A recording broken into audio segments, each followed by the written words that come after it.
Bienvenidos, soy el Dr. Bonorino, soy médico cardiólogo y como parte de este ciclo de charlas de CONAREC he sido invitado a participar de esta charla acerca de un tema apasionante como es la repercusión en el tromboembolismo de pulmón, cuándo y cómo.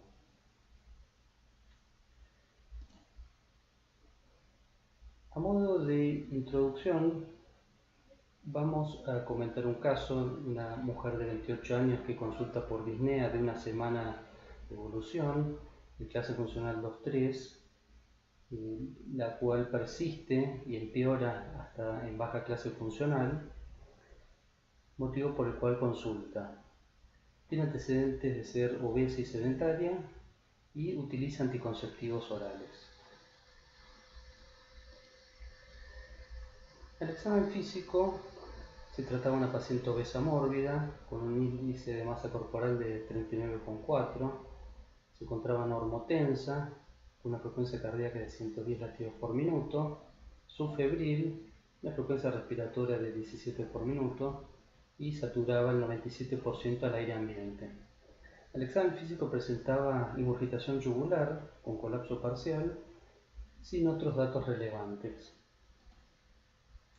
En el electrocardiograma, como pueden observar, presentaba taquicardia sinusal con una patente S1Q3T3 con ondas T negativas en precordiales anteriores, más notorias de B1 a B4.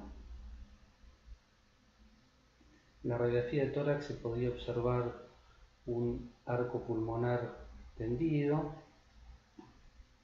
con arterias pulmonares de gran calibre y un área de oligoemia local y signos sugestivos de agrandamiento del ventrículo derecho. En el laboratorio, como datos positivos, presentaba elevación de troponina para un punto de corte menor de 14 picogramos por mililitro de 27 y una hipoxemia relativa para la edad.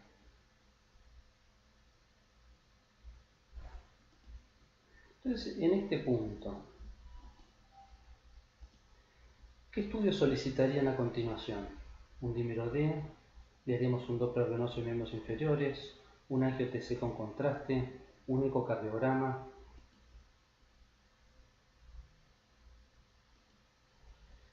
En este caso se solicitó una angiotomografía de tórax con contraste. ¿Por qué? Si seguimos el algoritmo diagnóstico frente a la probabilidad clínica de embolia pulmonar, establecida por el score de Wells o Ginebra, establecimos que la probabilidad de embolia pulmonar era alta y lo que continúa a hacer es confirmar el diagnóstico, excepto que el paciente esté con shock, en cuyo caso el ecocardiograma sería el primer estudio de elección. En la angiotomografía, lo que se observó fue un tromboembolismo pulmonar bilateral con compromiso de arterias pulmonares lobares y segmentarias, con el tronco de la arteria pulmonar de 32 milímetros, la arteria pulmonar izquierda de 26 milímetros, la derecha de 24 milímetros y un aumento del tamaño del ventrículo derecho con una relación BD-BI mayor de 0,9. ¿Qué conducta tomarían a continuación? Mantendríamos al paciente con anticoagulación con heparina, alguno podría indicar fibrinolisis, en otro caso en algún centro podría pensarse en una angiografía pulmonar para un eventual tratamiento por catéteres o solicitar un ecocardiograma para completar la estratificación de riesgo.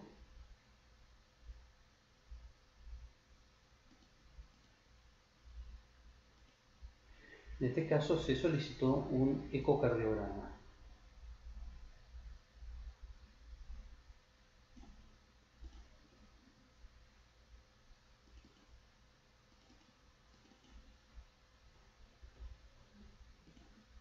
El ecocardiograma lo que mostró fue buena función del ventrículo izquierdo con un movimiento septal paradojal, dilatación de cavidades derechas con disfunción sistólica leve, presión sistólica en la arteria pulmonar mayor de 50 milímetros de mercurio, y abombamiento del septum interauricular hacia la izquierda. ¿Cómo evolucionó la paciente? Bueno, se decidió iniciar anticoagulación con heparina no fraccionada, luego de haber administrado el bolo de heparina sódica no fraccionada frente a la sospecha clínica y antes de confirmar el diagnóstico. Y la paciente evolucionó con persistencia de la taquicardia, la taquipnea, con tendencia a la hipotensión, pero 100 milímetros de mercurio de presión sistólica, con disnea persistente, en presencia de trombos proximales, con disfunción del ventrículo derecho, evidencia de hipertensión pulmonar, con troponina elevada, con un PESI simplificado de 1 y con ingurgitación yugular con colapso parcial.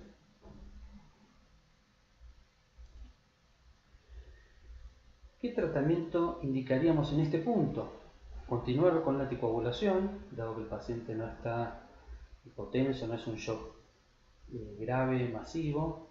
Alguno podría indicar fibrinolisis sistémica, en algún caso angiografía pulmonar con trombofragmentación, y alguno podría considerar una trombectomía quirúrgica.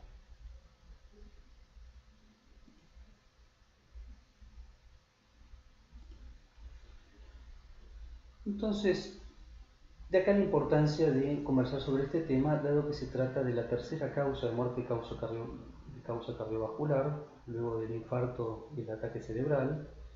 Está entre las principales causas de muerte intrahospitalaria. Se considera una de las principales causas prevenibles de muerte a través de una adecuada profilaxis y un diagnóstico precoz. La prevalencia es de 7 a 10.000 a 7 cada 100.000 personas, pero en mayores de 70 años puede llegar a 7 de cada 1.000 personas. Y la mortalidad intrahospitalaria es muy significativa. Si tenemos en cuenta que la mortalidad del infarto se encuentra alrededor del 5%, fíjense la mortalidad en el registro argentino del 9%, del Hospital Austral 8.3% y de otros registros del 6, 14, 7% de mortalidad intrahospitalaria. Por otra parte, es interesante analizar cuál es el porcentaje de los distintos TEPS de acuerdo al riesgo. Y un porcentaje muy significativo, aproximadamente la mitad de los pacientes con embolia pulmonar presentan embolias pulmonares de riesgo intermedio. Hay que tener en cuenta que en gran medida estos pacientes son pacientes internados, pero en el mundo real probablemente el mayor porcentaje sean los pacientes de bajo riesgo. Y aproximadamente un 10%, 15% son pacientes que tienen embolias pulmonares de alto riesgo o embolias pulmonares masivas. Entonces, ¿cuáles creen ustedes que son los objetivos del tratamiento en la embolia pulmonar? Entonces, el principal es reducir la mortalidad. Luego, reducir la falla del ventrículo derecho, que es la que lleva al paciente al shock y que finalmente desencadena el fallecimiento del paciente. Por supuesto, en lo posible reducir la hipertensión pulmonar, y de la mano de todo esto viene la intención de reducir el riesgo de sangrado, que puede ser una consecuencia del tratamiento de anticoagulantes o el tratamiento fibrinolítico. Y por supuesto prevenir una nueva embolia pulmonar. Cuando analizamos cuáles son las indicaciones actuales del tratamiento fibrinolítico, es importante identificar el paciente que se encuentra en riesgo. Fíjense las distintas mortalidades de acuerdo al tipo de embolia pulmonar. Los pacientes de bajo riesgo tienen una mortalidad menor al 1% y por eso es que el tratamiento fibrinolítico está contraindicado. En el otro extremo, los pacientes de alto riesgo, con embolia pulmonar masiva, tienen una mortalidad muy elevada, superior al 15%, y por ello estos pacientes que se encuentran hipotensos, con shock manifiesto, con hipotensión persistente durante al menos 15 minutos, que no puede explicarse por otro motivo, tienen indicación de un tratamiento de repercusión. El dilema se encuentra en los pacientes con embolia pulmonar de riesgo intermedio, que involucra pacientes con un riesgo cercano al 3%, que son pacientes más parecidos a los pacientes de bajo riesgo, Por ejemplo, la población que se incluyó en el estudio Peito, con una mortalidad de 1.8 en el grupo placebo, y pacientes que se encuentran con una mortalidad cercana al 15%.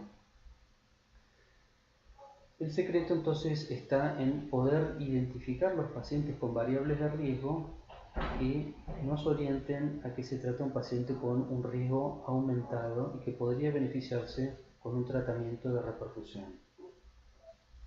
Veamos entonces cuáles son los elementos que nos pueden ayudar a discernir qué paciente es el paciente de mayor riesgo. El PESI, este score mundialmente validado, es un score que tiene la utilidad de demostrar sobre todo los pacientes que no tienen alto riesgo, es decir, identifica a los pacientes que son de bajo riesgo. El PESI simplificado también tiene el mismo valor y es útil para establecer pronóstico, sobre todo nuevamente en los pacientes que serían de bajo riesgo. Pero fíjense lo que ocurre y por qué la importancia de utilizar ambos. Por ejemplo, una mujer de 20 años que estuviera a 130 latidos por minuto con una presión sistólica de 100 por minuto sería considerada como un paciente de bajo riesgo, mientras que por el solo hecho de tener una frecuencia cardíaca mayor de 110, para el PESI simplificado, con tener solo un punto, ya se considera un paciente de mayor riesgo. La presencia de disfunción del ventrículo derecho o elevación de péptidos natriuréticos se asocian a mortalidad a corto plazo en pacientes con embolia pulmonar sin compromiso hemodinámico. Pero nuevamente, la dificultad está en establecer qué pacientes son los que se pueden beneficiar de un tratamiento de reperfusión. Y todos estos parámetros son más útiles para identificar pacientes de bajo riesgo. Es decir, la ausencia de estos parámetros nos dicen que el paciente no es de tan alto riesgo.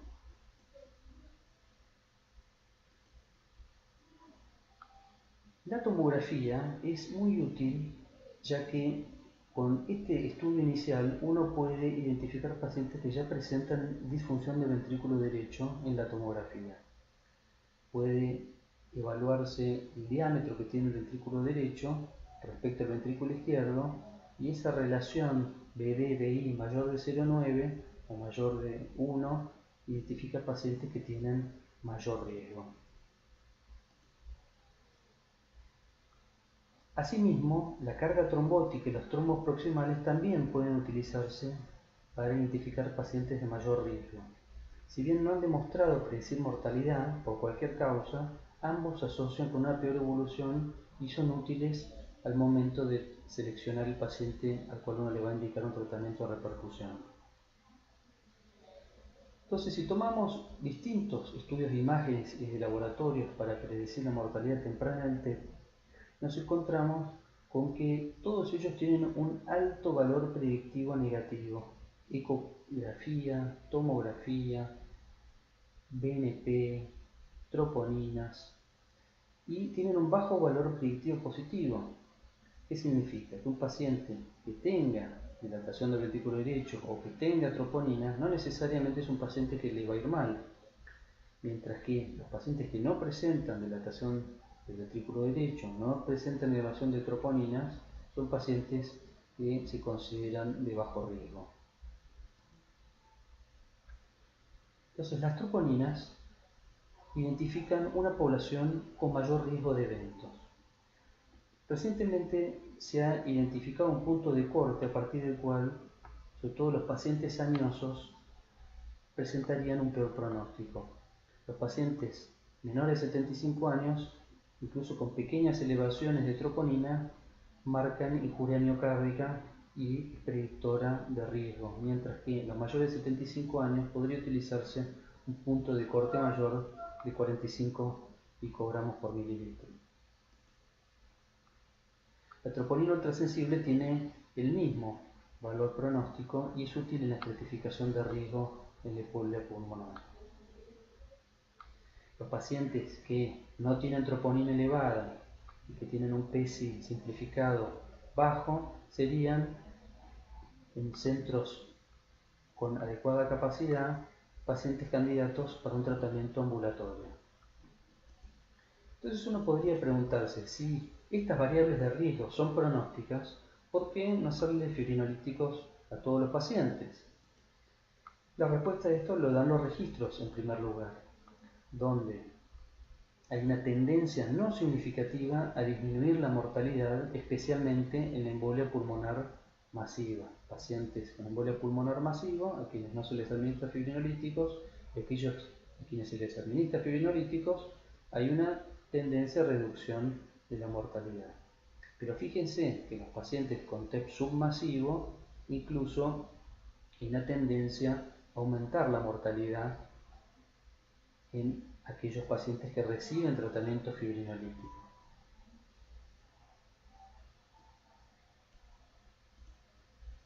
Entonces, en el metaanálisis de distintos estudios de trombolíticos en la embolia pulmonar, se ha visto que la mortalidad no se logra disminuir. El sangrado mayor, si bien no aumenta, sí hay aumento del sangrado menor. Por lo tanto, la reducción del punto final combinado de muerte o TEP recurrente para el TEP masivo es significativo, con un número necesario a tratar de 10, mientras que en el TEP submasivo es no significativo.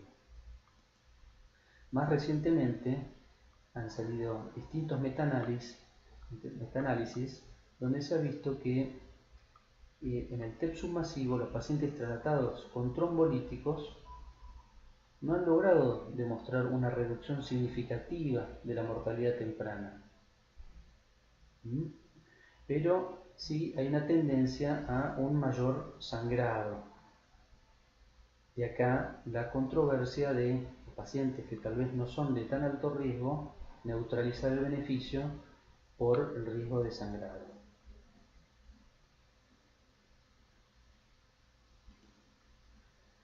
Entonces, en la guía europea sobre el manejo de la embolia pulmonar, se establece que los pacientes de alto riesgo, pacientes con TEP masivo, que tienen shock o hipotensión, no interesa qué PESI tienen o si tienen elevación de biomarcadores, estos pacientes se beneficiarían del tratamiento de repercusión. Así como está claro que en los pacientes de bajo riesgo, el tratamiento es la anticoagulación en aquellos que no tienen contraindicaciones. La dificultad está en establecer en los pacientes de riesgo intermedio quiénes son aquellos que podrían beneficiarse de un tratamiento de repercusión.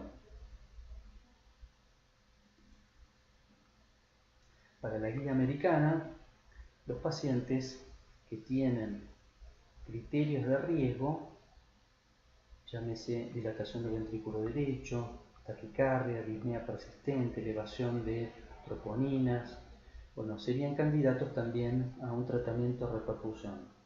Sin embargo, aclaran en ambas guías que los pacientes que serían candidatos para un tratamiento fibrinolítico son aquellos que presentan signos incipientes de inestabilidad hemodinámica. Vale decir, que uno debería esperar a que el paciente se inestabilice o muestre claros signos de inestabilidad para que esté avalado el tratamiento de repercusión.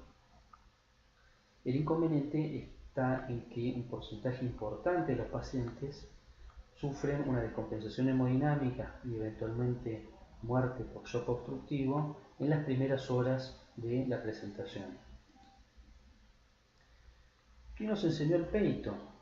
Bueno, el peito lo que demostró fue reducir el punto final combinado de muerte y colapso hemodinámico dentro de los 7 días en pacientes que presentaban dilatación del ventrículo derecho, no necesariamente disfunción, y elevación de troponinas. Estos pacientes tuvieron una reducción absoluta del punto final primario de 5.6 a 2.6 a favor de aquellos que recibieron tratamiento de repercusión. Sin embargo, tuvieron un mayor riesgo de sangrado mayor, 6.3 versus 1.5, y mayor riesgo de hemorragia intracerebral, 2.4 versus 0.2%. De manera tal que, como comentábamos unas diapositivas atrás, los pacientes que no son de tan alto riesgo verían neutralizado el beneficio por el riesgo de hemorragia intracerebral.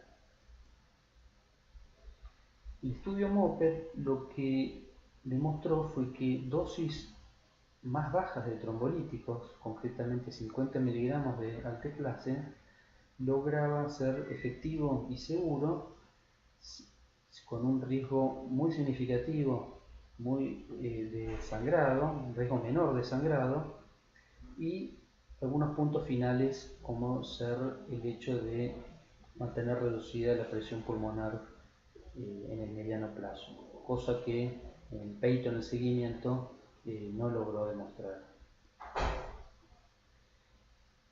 Hay otros estudios, el estudio de Wang, donde también se aprobaron dosis más bajas de fibrinolíticos, pero concretamente la evidencia no es muy robusta, por lo tanto en casos seleccionados podría considerarse la utilización de dosis más bajas de fibrinolíticos.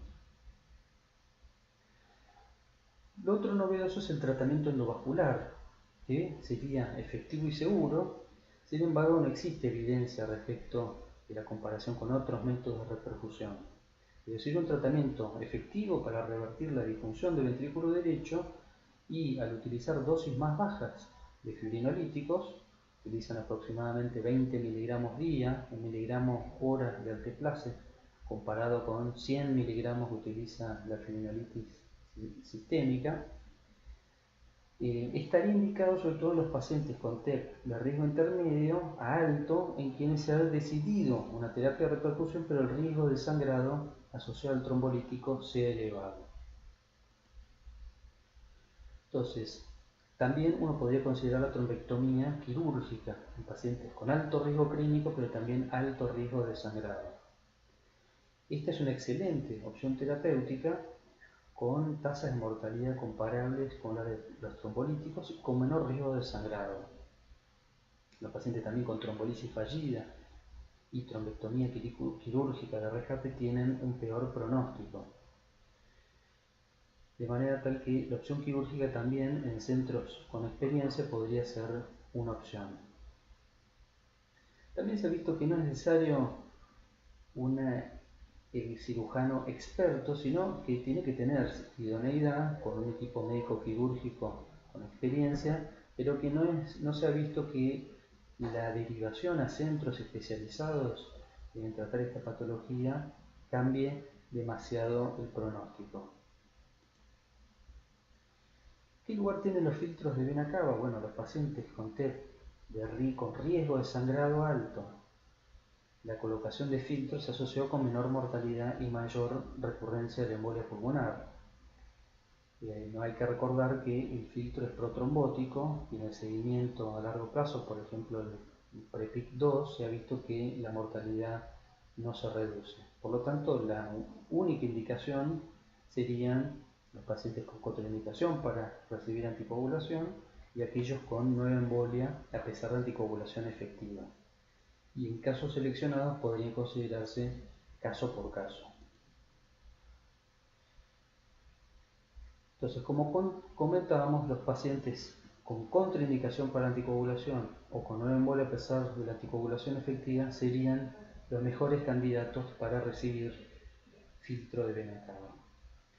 Especialmente los filtros removibles, que se pueden retirar a las semanas y los más novedosos se pueden retirar a los 6 meses.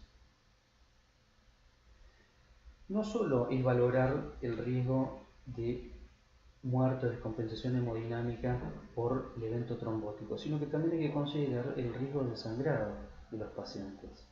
No existen en la actualidad scores de riesgo que hayan sido lo suficientemente validados, por lo tanto uno extrapola el Hasbled, el RIETE, el del Colegio de American Chest Physicians, y nosotros utilizamos donde los pacientes mayores de 75 años o que tengan cirugía mayor reciente, que tengan punciones vasculares no compresibles, alteración del hepatograma, alteración del coagulograma o que hayan recibido heparina de bajo peso, que tengan doble antiagregación plaquetaria, que sean pacientes con bajo peso, con un RIETE elevado o con un Hasbled elevado. Estos pacientes los consideramos de alto riesgo para seleccionar luego el tratamiento de reperfusión.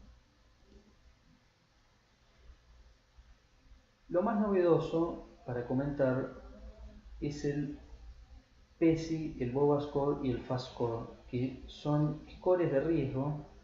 El PESI es más conocido porque se incorpora a la guía europea para la estratificación inicial, pero el BOBA score y el FAST score utilizan distintas variables de riesgo, por ejemplo la elevación de troponinas, la disfunción del ventrículo derecho, la taquicardia mayor de 110 latidos por minuto o una presión entre 90 y 100. Estos pacientes claramente tienen un mayor riesgo, sobre todo cuando tienen presente 3 o 4 puntos. Lo mismo ocurre con el FAST, que incluye la existencia de síncope o una modificación del dosaje de estas proteínas, que podría ser la utilización de la troponina ultrasensible, más la taquicardia mayor de 100, y estos identificarían también pacientes que serían de muy alto riesgo. Entonces, frente a la sospecha de embolia pulmonar con compromiso hemodinámico, el ecocardiograma al lado del paciente define si la causa del shock es producida por la embolia pulmonar. Es decir, un paciente que tiene shock de compensación hemodinámica y tiene un ventrículo derecho normal, hay que buscar un diagnóstico alternativo como causa del shock. Mientras que si es compatible con TEP y el paciente no tiene contraindicación para trombolíticos, el paciente debe recibir un tratamiento de reperfusión inmediato. Los pacientes que tienen contraindicación para trombolíticos eventualmente irán a una angiografía y se programa una trombectomía con catéteres, con o sin líticos locales o una trombectomía quirúrgica. Este es el consenso de la SAC del 2015, donde básicamente por identificarse que los pacientes con disfunción de ventrículo derecho más dos de cualquiera de estas variables de riesgo, llámese elevación de troponinas o ProBNP, elevación del PESI, electrocardiograma de riesgo, son pacientes que tienen más mortalidad y por lo tanto estos pacientes podrían llegar a ser candidatos al menos para la consideración de un tratamiento fibrinolítico, un tratamiento de reperfusión. Sin embargo, es necesario tener presente la existencia de descompensación hemodinámica incipiente para indicar el fibrinolítico. Lo difícil está en poder identificar aquellas variables de riesgo que nos sugieren que el paciente está a punto de sufrir una descompensación hemodinámica. Es por ello que nos ha parecido razonable considerar que los pacientes que tienen cualquiera de estas variables de riesgo, llámese un PESI mayor de 86, un PESI simplificado mayor de 1, dilatación del ventrículo derecho, troponina ultrasensible elevada, disnea persistente en baja clase emocional o PAFI menor de 300, los pacientes con frecuencia cardíaca mayor de 100 o que tienen un índice de shock positivo, es decir, más frecuencia cardíaca que presión sistólica, o que tienen parámetros de hipoperfusión tisular, por ejemplo láctico elevado, saturación venosa central menor de 70, o que tengan trombos proximales, los troncos principales, las ramas pulmonares principales, o una trombosis ilíaca, es decir, una TDP proximal, o que tenga signos electrocardiográficos de sufrimiento del ventrículo derecho, S1 QTF3 o T negativas en precordiales anteriores. Bueno, estos pacientes se consideran pacientes de al menos riesgo intermedio.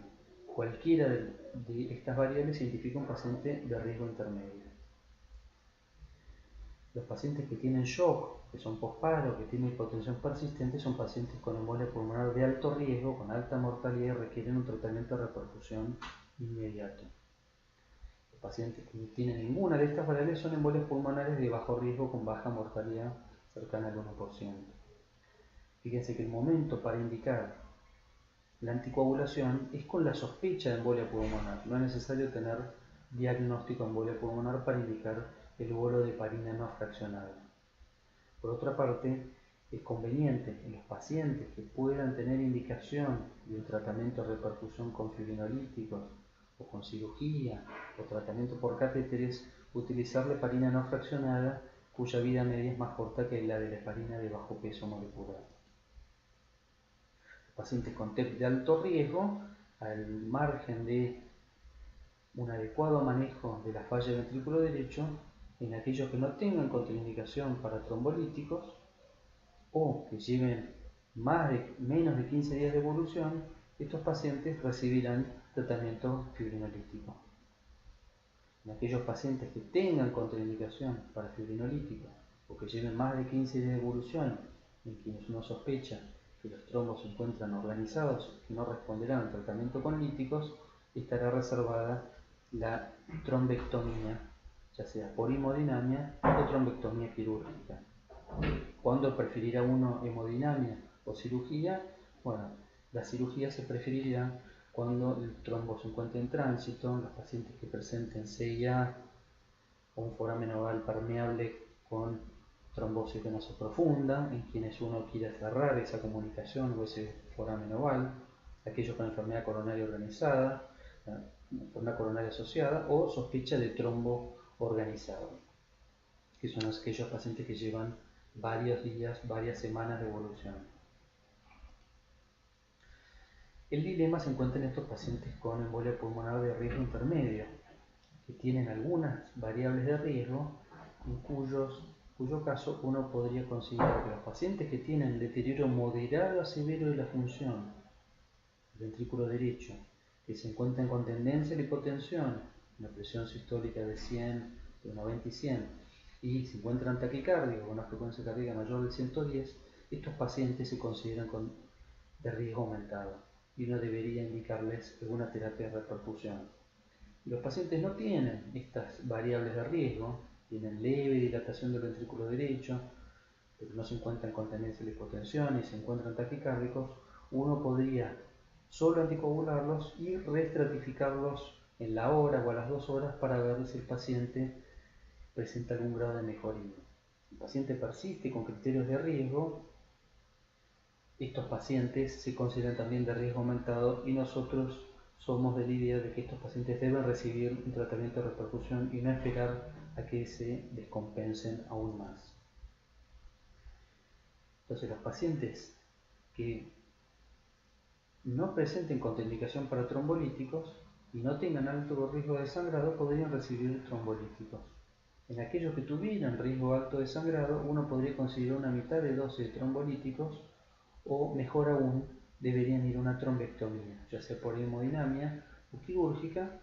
La opción de hemodinamia tendrá que ver también con el grado de expertise del grupo de hemodinamia en resolver con los catéteres adecuados y la experiencia necesaria este tipo de pacientes. ¿Qué tratamiento indicarían en este punto? Solo anticoagulación con heparina, fibrinolisis sistémica, una angiografía pulmonar con trombofragmentación o una tromboendarterectomía quirúrgica. En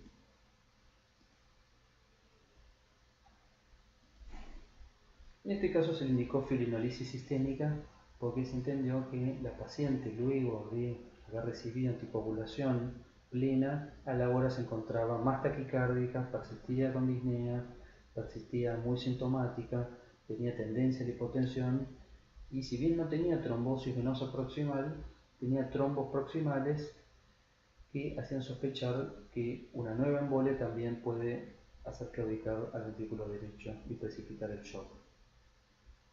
¿Cómo se administran los fibrinolíticos? Bueno, se puede utilizar estreptoquinasa.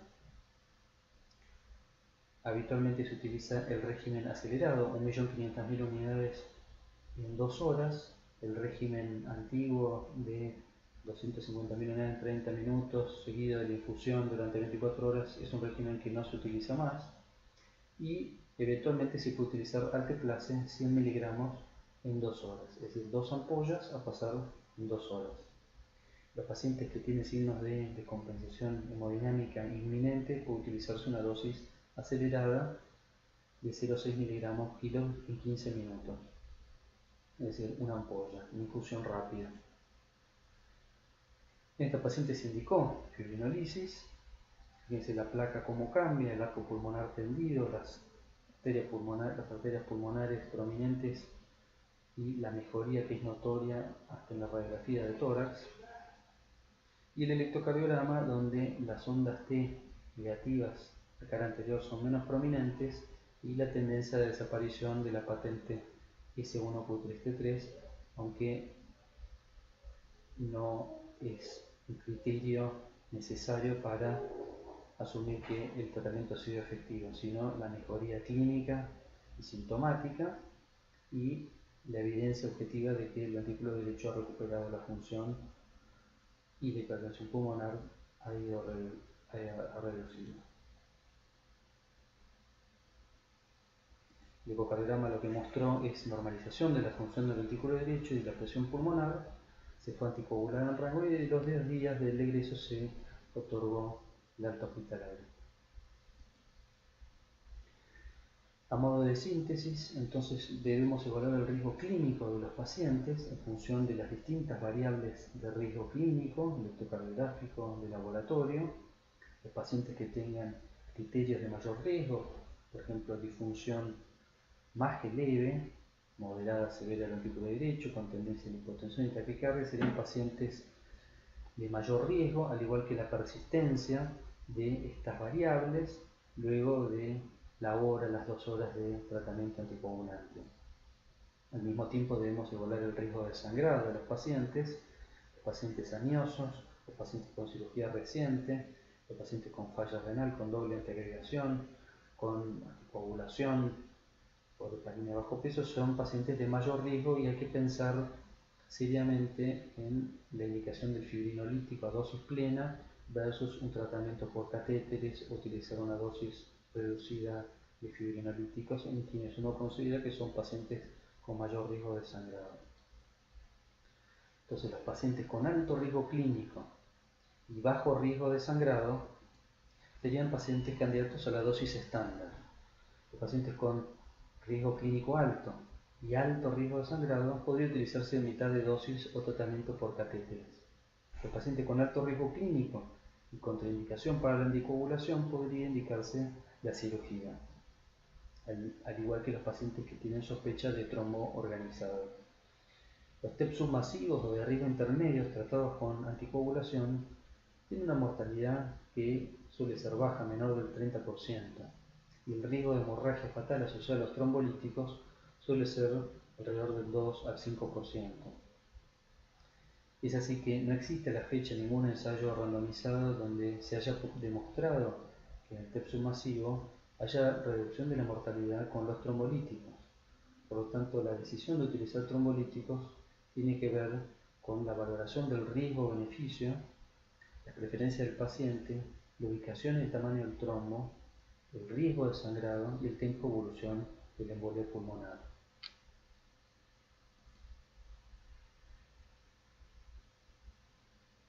Este signo, que es el signo de Westermarck de oligoemia local, estaba presente en nuestro paciente en este caso. Muchas gracias.